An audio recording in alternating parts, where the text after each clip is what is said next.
انفجار مدون في الميركاتو الشتوي. حسم الأمر.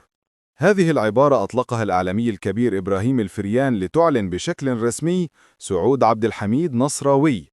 مرحبا بكم مشاهدينا في مباريكو سبورت. صفقة الموسم قادمة، فلنكتشف التفاصيل وتأثير هذه الخطوة.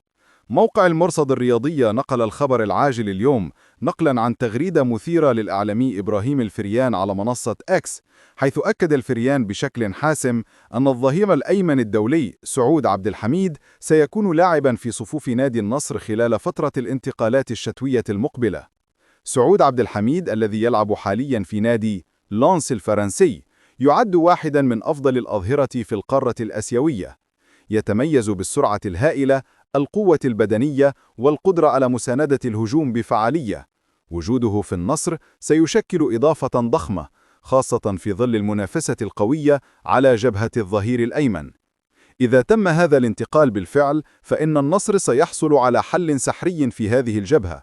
هذه الصفقة لا تتعلق فقط بتعزيز مركز، بل بإشعال المنافسة على الألقاب محليا وآسيويا، وتأكيد لقوة النصر في سوق الانتقالات. تصريح الفريان أطلق صافرة البداية لمعركة الانتقالات الشتوية. السؤال الأهم الآن: هل ترى أن سعود عبد الحميد هو القطعة الناقصة في تشكيلة النصر؟ وهل تنجح الإدارة في إنهاء الصفقة دون مفاجآت؟ شاركونا آراءكم وتوقعاتكم في التعليقات. لا تنسوا دعمنا بلايك والاشتراك في مباريكو سبورت ليصلكم كل جديد وحصري.